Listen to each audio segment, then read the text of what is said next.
Sometimes meal times can be stressful. And if children feel like the parents are like stressed and like, okay, it's meal time, we gotta like eat, they can feel and sense that stress, and this can affect their eating too. You don't want meal times to be stressful, you don't want them to feel rushed. Just make mealtime something that they look forward to and not something they dread.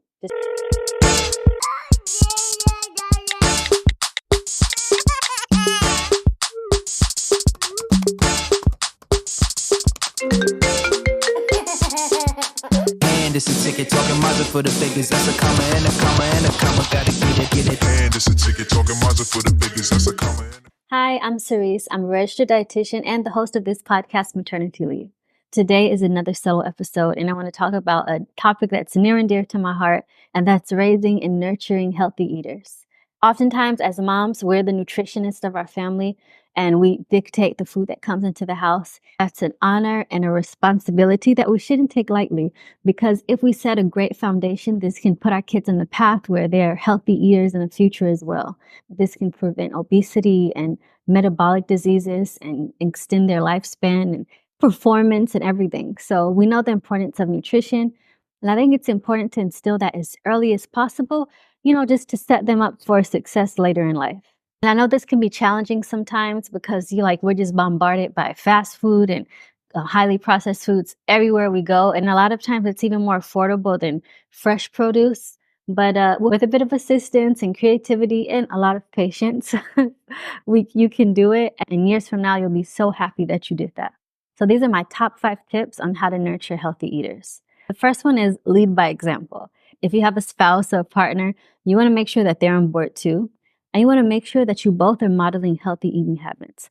Our young children see us as their role models. And if you're telling them to eat their vegetables and you won't touch anything green, then it's kind of hard. It's kind of hypocritical. So you need to try to expand your palate as well if you're a person that doesn't like vegetables. And you want to show them that mommy, daddy, they're eating fruits and they're eating vegetables and whole grains, and basically just mirror healthy eating habits. Make sure they see you drinking water and eating your fruits and vegetables and proteins, things like that. And also avoid talking about, weight and promoting diet culture. We want to promote healthy eating for health and not for, a certain body image. And this is especially important if you have young girls. So you don't want to say you're on a diet or you're watching your weight. You want to be strong, you want to be healthy, language like that. Next tip is to create a positive eating environment. Sometimes meal times can be stressful. And if children feel like the parents are stressed and okay, it's meal time, we gotta eat, they can feel and sense that stress, and this can affect their eating too. You don't want meal times to be stressful. You don't want them to feel rushed. Make time for meal time. Try to have some type of schedule around the same time each day. Just make meal time something that they look forward to and not something they dread. You don't want to force them to eat or, yelling. But oftentimes, arguing with them can cause them to develop this anti towards that food and just in general towards mealtime. I know there's the thing of food waste and everything, but first of all, you can put less food in the first place.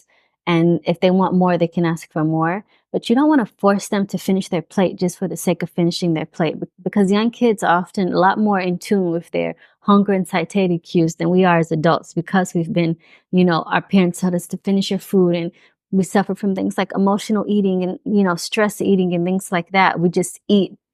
But kids, they can sense okay, my body's had enough, or I am hungry right now. And some parents will tell me but my kid didn't eat all day. There is this period of time, especially during the toddler years, where your kids go through these types of periods. But then you'll notice that the next day or 2 days later, I know that this on my son, we just went through a week like this because we're in Serbia visiting my in-laws. So at first, 2 days, he almost didn't eat anything. But then since yesterday, he's been on a roll. He ate a lot yesterday and he ate a lot today. So they'll compensate for it. Now, there are exceptions. You do have children that are on the spectrum or, have neurodivergence, and they can be extremely picky eaters. And that's not my expertise. You would want to go see someone who specializes in, extremely picky eaters and, children on the spectrum. But everybody knows their child. I'm just talking about, the average child.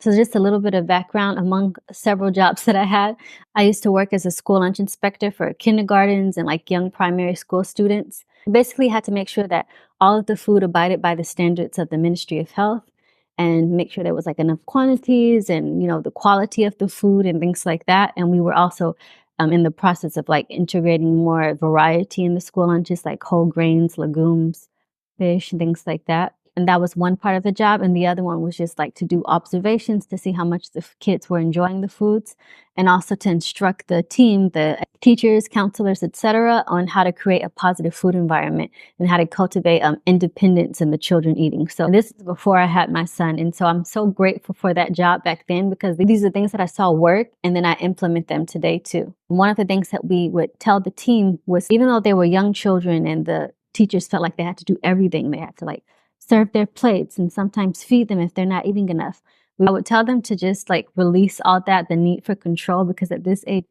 they want a little sense of independence, and it's healthy for them, and they are more likely to try new things. So we would instruct them to put the food in the center of the table, or you can even have it buffet style and let the children serve themselves. Let them decide how much food they'll put on their plate. And as a result, we saw that the kids were more likely to try new foods if they served themselves. So this is something that you can try at home as well. Also, there was that element of like positive peer pressure. I think it was the first time we introduced like bulgur or lentil, something like that, to the school. And the teachers were just like, oh, the kids aren't going to eat that. So they put the food in the center of the table like we instructed. And like at first, they just looked at it. And then it was just enough for like, I think there were like 2 kids who ate bulgur at home. It was enough for those 2 kids to put it on their plate because they were like, oh, cool. Then the other kids who weren't familiar, they were like, So it was like positive peer pressure. They saw 2 kids try it, and then they wanted to try it as well. And some of the other kids discovered that they love bulgur, and some of them didn't, but that's okay. They didn't that time. That was like their first exposure to it. But maybe they would try it again in the future. Maybe they won't. But the fact that they try, the teachers were amazed. Like it's like on a holiday or when you have more people around, maybe you'll notice that your child is more likely to try new foods if they see other people, especially around if they're around the same age or a bit older than them, or someone that they look up to a bit, they'll be more likely to try new foods. My next step is to get the kids involved. And I know this can make things a little bit more, messy and take more time. I know it does for me when my son helps me cook and bake. I know I need more patience. I know it's going to take more time, but I think this is such an asset to get them involved in the kitchen. It doesn't have to be every meal, but sometimes get them involved in the meal prep.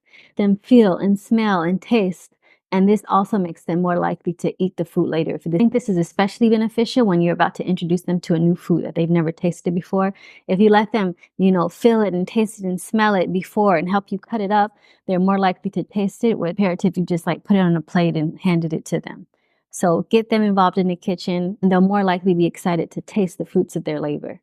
And let them choose ingredients, let them choose spices. Like my son loves cinnamon and adding like the cinnamon, salt, and za'atar to things. And you can also take this opportunity when they're a bit older enough and they understand to explain them a little bit about nutrition. Like, oh yes, this has protein in it. This helps you, like this makes you strong. These fruits and vegetables, they have vitamins and minerals. They're like good for your eyes and your skin. And, in simple terms like that, it doesn't have to be that deep and detailed.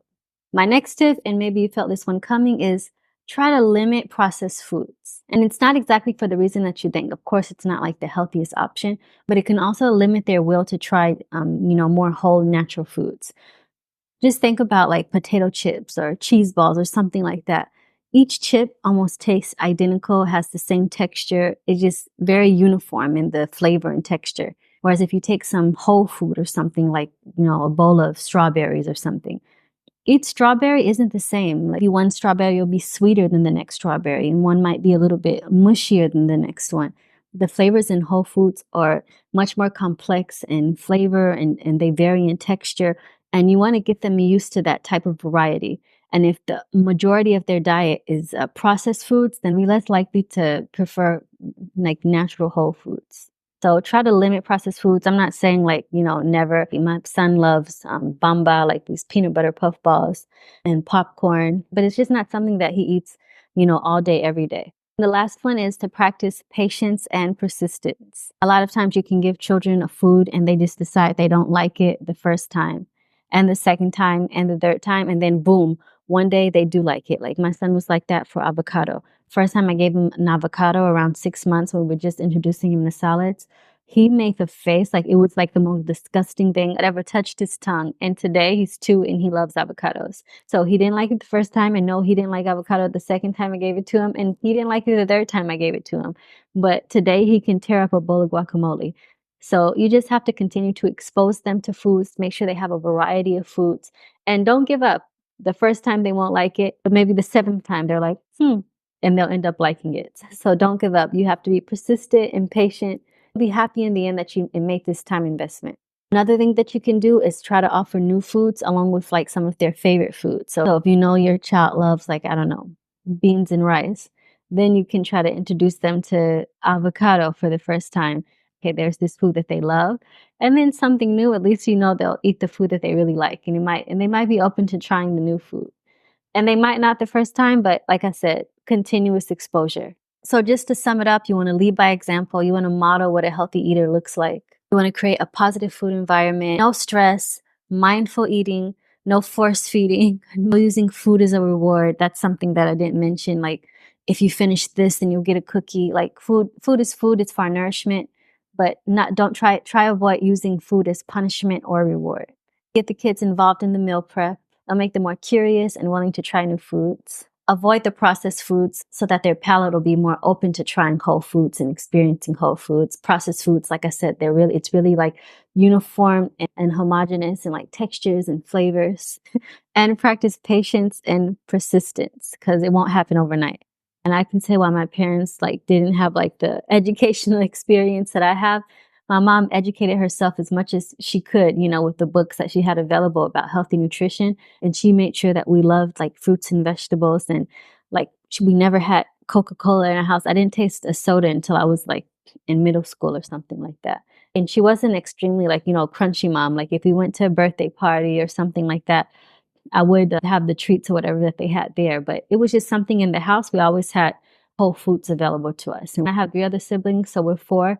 And I can say that all of us are relatively healthy eaters. So it's not to say that we didn't go through our like rebellious era, like during high school and everything. I can remember buying like candies and things like that when I was working and making my own money. Plus I worked in a movie theater and I was drinking like sodas. And so we all had our period when we had independence. But it's funny how like as we got older, especially like, me, I ended up becoming a dietitian, but also my siblings as well. We all reverted back to our foundation and we're healthy eaters today. So I think my mom is happy she invested that time when we were younger. And 3 out of 4 of us have our own families now. And we also instill those same things in our children too, making sure that they eat a variety of foods. So put the effort in now and it'll be worth it in the long term. And if you want more in-depth guidance or just a crash course on healthy child nutrition, you can book a one-on-one session with me. I'll make sure the link is in the show notes. And if you're a seasoned mama who successfully raised healthy eaters, you're welcome to share your tips in the comments. Until next time, bye. A lot of busy moms put their health on the back burner, and I know because I was one of them. There I was, a nutritionist who preached health and wellness before I had my baby, and then I had my son, and my world was flipped upside down. And during the first 6 months postpartum, the idea of just like working out and eating healthy and all of it, my whole life before just seemed like a distant dream. But as cliche as it sounds, it's so true when they say you can't pour from an empty cup. I remember one day it just dawned on me. I was just like, man, like I matter. I need to take care of myself. Like if I'm not well, then, it's going to reflect on everything. So I just decided like in baby steps, just like I would work with my clients, I had to apply this to myself, start practicing what I preach. First of all, giving myself grace. Asking for help is a big one. And just starting creating healthy routines. Which brings me to my gift to you today. If any of that describes you, or maybe it doesn't, but you just want to prevent that overwhelm, burnout, then I highly encourage you to head over to my website. I'll have the link in the show notes and sign up for my free 8-week Mom Wellness Simplified Roadmap. Once a week, you'll receive a small wellness habit straight to your inbox designed specifically for busy moms. Each new habit will help you make a small but meaningful step towards reclaiming your vitality. So by the end of it, you'll have 8 easy to implement habits that fit seamlessly into your routine. Again, everything is tailored to fit into a hectic schedule because I believe that prioritizing your health shouldn't cause you more stress. I'm a full-time stay-at-home mom running a business on the side, so I make sure everything is achievable. And I know it'll be valuable to any mom out there who needs a bit of a restart, and it's free. So you can enroll now, the link will be in the show notes, and I'll see you there. And it's a ticket talking Mazda for the figures. That's a comma and a comma and a comma. Gotta get it. And it's a ticket talking Mazda for the figures. That's a comma and a comma and a comma. Gotta get it.